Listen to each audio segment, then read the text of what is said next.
교정 원장님이 자꾸 바뀌는 거는 좋지 않죠. 발치를 무조건 해야 된다 이렇게 생각하시는 분들이 있는데 그건 아니에요. 무슨 약자지?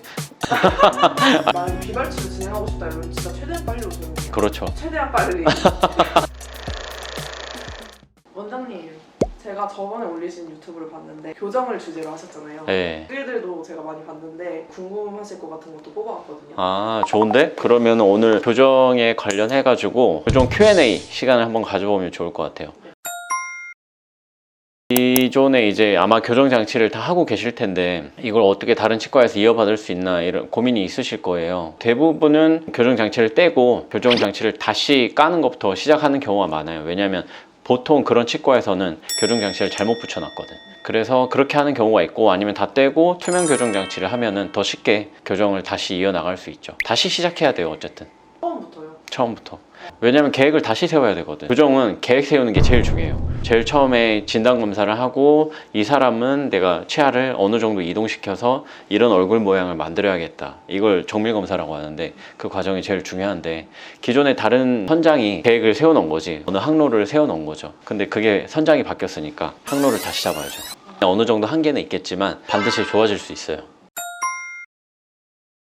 그것도 사실 이제 교정 원장이 갑자기 바뀌면은 계획이 바뀌는 거고 이번 주에 이 환자가 오면 어떤 치료를 해야겠다 생각하고 있어야 되는데 그게 안 되는 거니까 교정 원장님이 자꾸 바뀌는 거는 좋지 않죠. 한 환자를 한 교정 원장이 끝까지 케어하는 게 정말 중요해요. 그래서 저희 교정 원장님은 저랑 굉장히 오래된 사이고 계속 머리 날 때까지 병원 망할 때까지 함께 할 거기 때문에 믿고 오셔도 됩니다. 보통 덧니가 있으면 발치를 무조건 해야 된다 이렇게 생각하시는 분들이 있는데 그건 아니에요. 저도 덧니 때문에 교정을 했었는데 그 교수님께서는 저한테 발치 4개를 해야 된다고 말씀하셨거든요.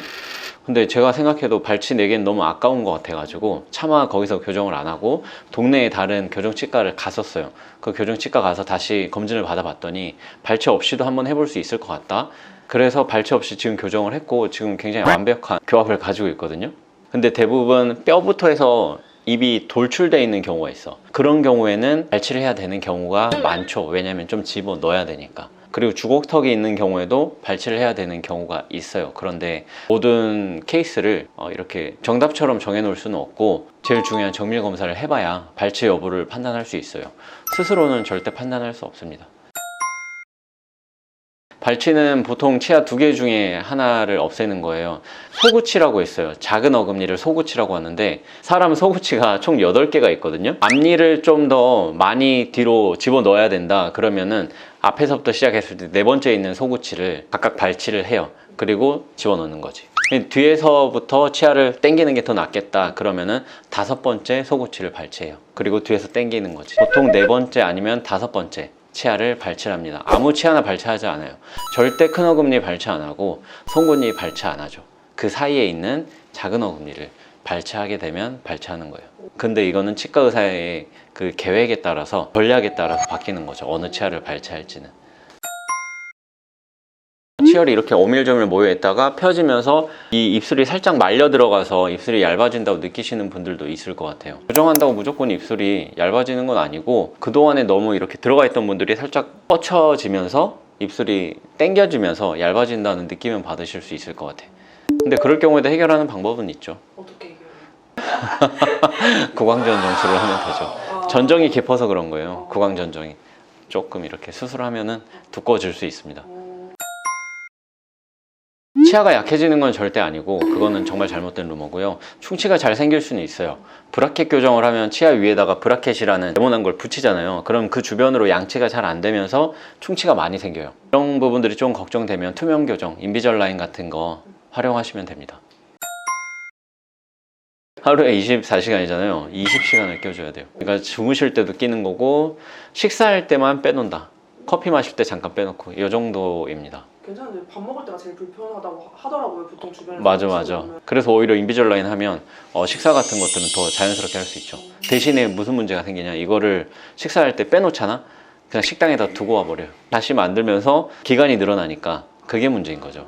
만드는 시간이 오래 걸리는 건 거죠. 이게 또 미국에서 오는 거야. 3주 정도 걸려요. 그럼 내 교정 완성 기간이 3주 늘어나는 거예요.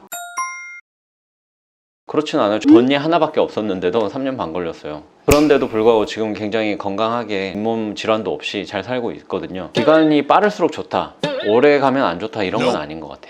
그럼 보통 그냥 평균적으로는 어느 정도 걸리는지? 그 사람마다 달라요. 치아가 이동하는 속도에 따라서 다르고, 그리고 몇 살에 교정을 시작했는지에 따라서도 다르기 때문에 보통은 1년 반에서 2년 반 정도 생각하는 게 맞아요. 비발치로 하려고 RP로 하다가 잘못해서 이가 흔들렸었어요 이렇게 하시는 분이 있었거든요. 근데 RP가 뭐예요? RP가 무슨 약자지? 마르페라고 하는데 보통 마르페? 네, MARP라고 하는 장치가 있어요. 뭐냐면 상악근을 확장하는 장치야. 상악골은 입천장뼈를 말하거든요. 입천장은 뼈 두 개가 이렇게 모여 있는 형태예요. 이런 식으로. 그래서 조금씩 이렇게 확장할 수가 있어. 그러면은 입천장 주변으로 치아들이 감싸고 있잖아. 치아들 사이에 공간도 생길 거 아니야. 그래서 공간이 부족해서 치열이 안 좋았던 분들은 이 상악을 확장하면 비발치로도 치열을 예쁘게 만들 수가 있죠. 근데 이걸 성공하려면 어릴 때 해야 돼요. 너무 나이 들고 하면은 이게 너무 단단하게 붙어 있어서 벌리고 싶어도 안 벌어져. 보통 남성 같은 경우에는 군대 가기 전까지, 아니면 군대 갔다 온 직후에도 벌어지는 경우가 있어요. 근데 여성분들은 조금 더 성장이 빨리 끝나기 때문에 조금 더 일찍 시작해야죠, 이걸 하려면. 근데 이거 하고 나서 뭐 이비인후과적인 문제가 생기지 않냐 이런 분들도 많더라고요. 근데 절대로 그런 건 아니고 전혀 연관이 없으니까 걱정 안 하셔도 돼요. 얼굴이 또 위턱이 커지지 않냐, 그럼 얼굴 못생기지 않냐, 그것도 전혀 아니에요. 오히려 더 예뻐져요. 그러면 만약에 비발치를 진행하고 싶다 이러면 진짜 최대한 빨리 오세요. 그렇죠. 그 주걱턱이 조금이라도 보인다, 그럼 최대한 빨리 와서. 최대한 빨리. 부분 설득 교정은 따로 없을까요? 2D 교정이라고 하는데 저희 치과에서도 하고 있습니다. 부분 설측 교정은 뭐냐면 앞니만 부분적으로 하는 설측, 입 안쪽에 안 보이게 하는 교정이에요. 송곳니부터 송곳니까지만 교정 장치를 붙여가지고 송곳니부터 송곳니까지만 반듯하게 펴는 거야. 이거 한 3에서 6개월 걸려요. 브라켓 교정하면 치실 쓸 수 있나요? 브라켓 교정하시는 분들이 쓸 수 있는 치실이 따로 있어요. 어떤 건가요? 슈퍼플로스라고 끝이 좀 단단하게 딱딱하게 생긴 얇은 치실이 있어요. 그러면은 그 딱딱한 부분을 브라켓이랑 브라켓 사이에 철사가 있잖아. 그 사이로 이렇게 넣어가지고 이렇게 왔다 갔다 할 수 있는 치실이 있죠. 어렸을 때 교정한 경험이 있는데 성인 돼서 한 번 더 하는 것도 가능한가요? 보통 그렇게 해요. 어렸을 때는 그냥 약간 골격까지 같이 예쁘게 하는 교정이었다면 지금은 치열을 예쁘게 하는 2차 교정을 보통은 하시죠. 땅도 몇 개 있고 앞니 어금니 임플란트도 있는데 교정이 되나요? 교정됩니다. 왜냐면 그거는 일종의 제한 사항이라고 생각을 하고 나머지 치아들을 거기에 맞춰서 좀 예쁘게 만들 수 있어요. 대신에 크라운 같은 경우에는 다시 만들어야 될 수도 있죠. 왜냐면 치열이 바뀌니까 거기에 맞춰서 크라운을 다시 만드는 거지. 그럼 크라운을 다시 만드는 거는 그 과정 중에 파악을 하시고 다시 만들어야겠다 하시면 이제 그때 진행되는 거예요? 네, 맞아요. 45살 나이가 든 사람도 교정이 가능한가요? 45살도 가능하죠. 60대도 하시는데 나이의 위로는 제한이 없습니다. 오늘 이렇게 좀 Q&A 해보니까 재밌네. 앞으로도 좀 댓글 남겨주시면 또 좋은 댓글들 이렇게 해가지고 다음 컨텐츠 만들 때 또 궁금증 풀어드릴 수 있는 컨텐츠 만들어 보겠습니다. 감사합니다. 오케이.